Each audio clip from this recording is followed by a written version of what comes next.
Hey guys, I just wanted to let you know that I've changed my channel name from That Jeep in Blue to Sinister.Shelby. So if you've got any weird notifications and wondering who the heck Sinister.Shelby is, well, now you know that it's me.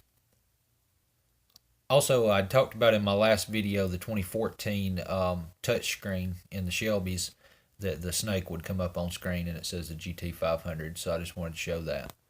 Alright, so one of my subscribers wanted me to make a video of all of the options that are in the instrument cluster here.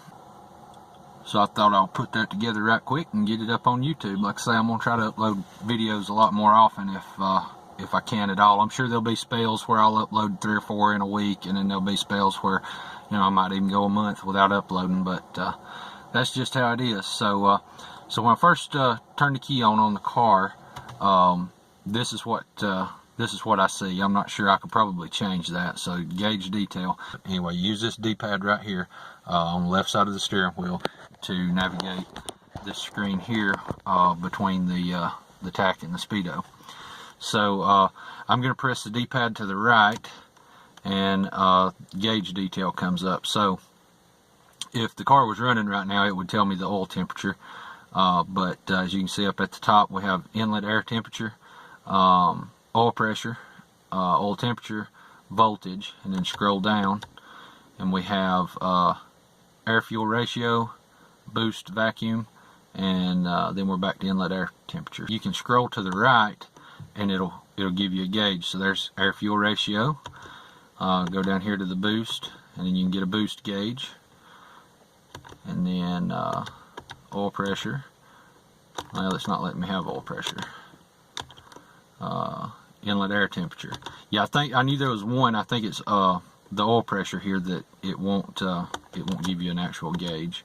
But oil temperature gives you a gauge, and then voltage, gauge, and then we're back to the air fuel ratio. Yeah.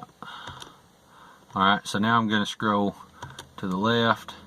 Let's try back to the left. Okay, back to the left we have gauge mode. That's what I was in. Alright, so there's gauge mode. Alright, so scroll to the left again, and this is the main menu. So there's the gauge mode. Alright, trip A and B.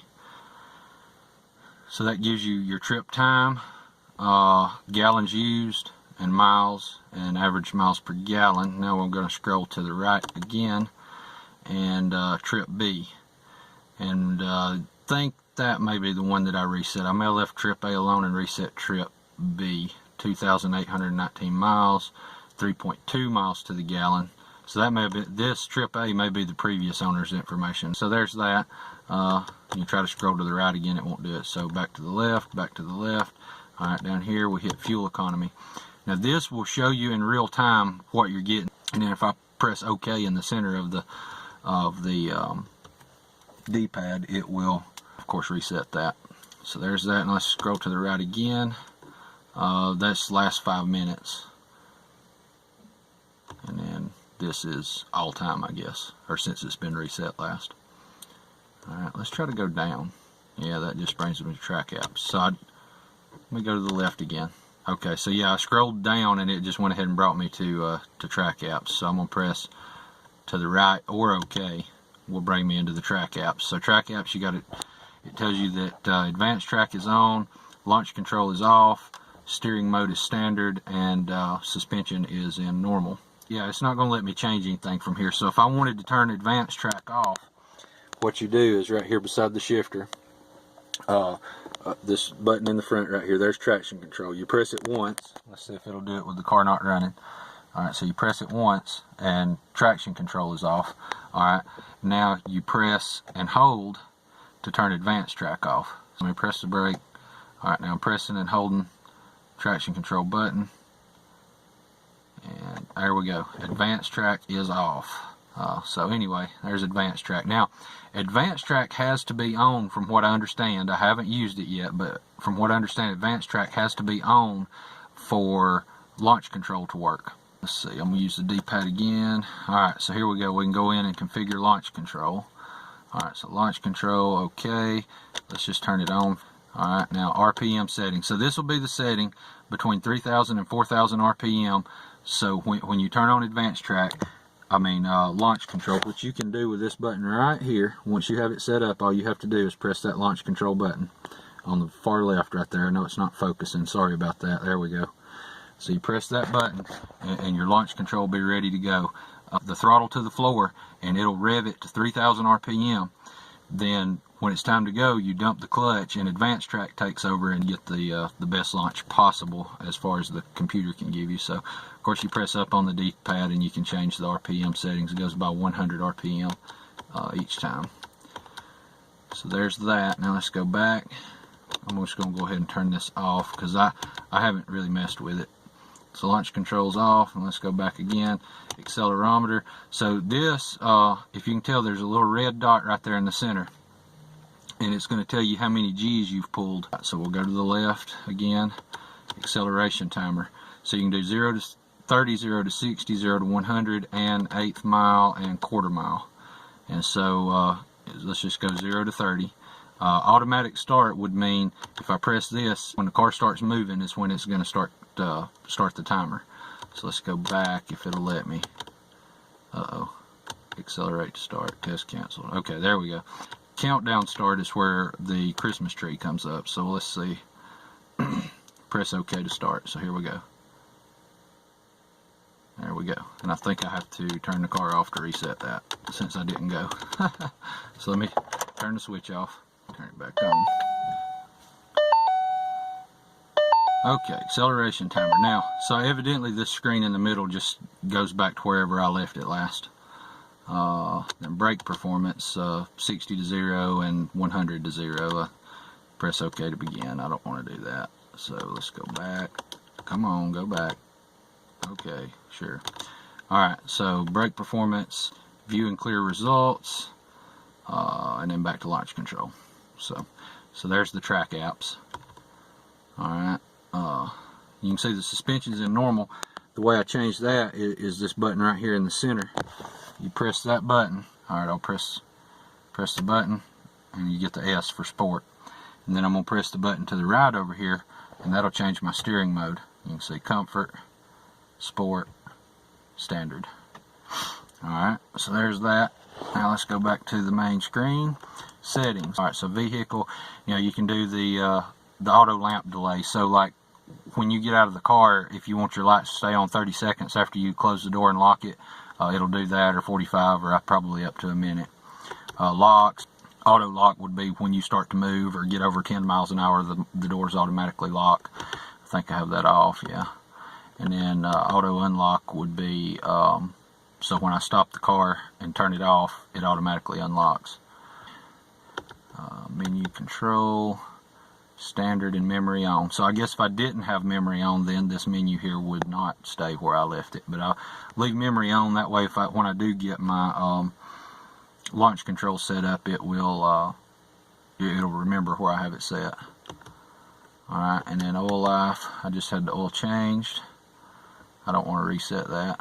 Alright, oil life, shift point. Okay, now what shift point is, you can do a shift lamp, shift point, shift tone. So shift lamp would be, if I had it turned on, which I do not, the SVT would not glow right now. And the only time the SVT and the tack right here would glow would be when I hit my predetermined RPM that I wanted it to come on. So that would be here, which is set at 7,000. Well, I've got it set at 5,800 RPM.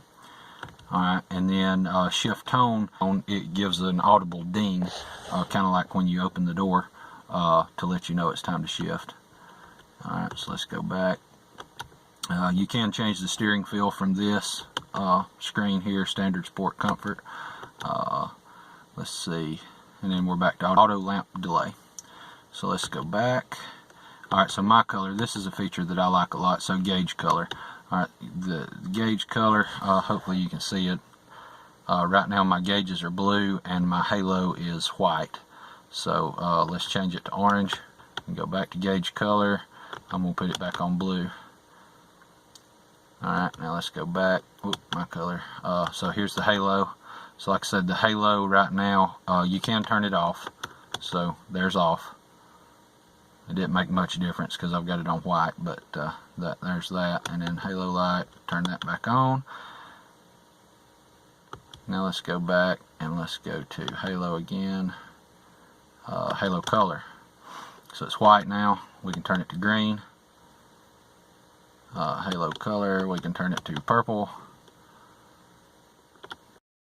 Alright, I ran out of memory. I had to go delete a few videos to make some room. So anyway, there's halo color, purple. Let's change it back to, well, let's see what I would get. Blue.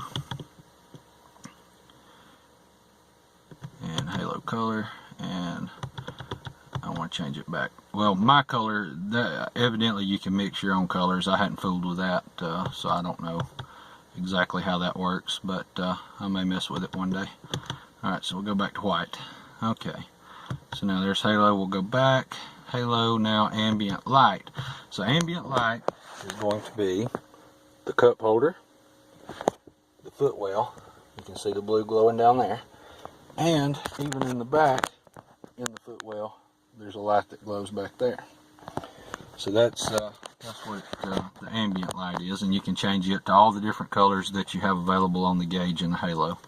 So set my color. Okay, so here's where you make my color. Let's play with this a second. So red is 5. I'm going to press the D-pad to the left and see what happens. Okay, so now let's go up, and it did nothing. Let's go down, did nothing. Huh. Yeah, I don't know. I know the old ones, you know, from 12 and older, they actually had, you know, 4 real gauges here in the center, and there was still a way to change the colors and stuff, but you had to use these codes like showing here. Like this one looks like 511, and I don't know how to change it. It says press OK to finish, but I don't know. Okay, I'm just press OK. Alright, so there's that. So set my color. Alright, we've seen what that was. My color 2, my color 3, and now we're back to gauge color. So let's go back to the main menu. My key, that's another one I have not used. Create my key, I'll mess with it. So obviously I got 2 keys for the car. They're exactly the same, but from what I understand, you can use my key so that one of the keys is your average, everything's full power, full fast, everything works like it should. Then if you had to let somebody borrow your car, you would have your my key programmed through this here, and you could limit the top speed, you could limit the volume of the radio, and probably a few others. That's all I can think of at the moment, though.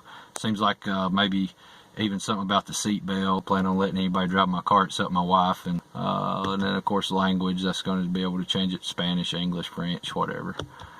And units. Okay, so that way you can be, you know, metric or standard. I'm sure. And then system reset. I'm not going to mess with that. So there we go. So now, what is it lacking? The one major thing that I really wish it had, that most modern vehicles have, but even the 15 through 17 S550s I don't believe have, is a digital speedometer right here. My wife's car has it, I don't. Alright, so obviously another thing is the tire pressure monitoring system. This car has it, but all it's going to do is if I have a low tire, it's just going to show me the little low tire warning over here close to the check engine light. And whereas my wife's car, 2014 Chevy Cruze, it tells you how much pressure is in each tire, and which is, you know, I like that. That way you can tell if you've got one tire lower than the other. So there's that, and maybe I'll make a video about the touchscreen at some point in the near future. But that's it for this one. I appreciate you watching.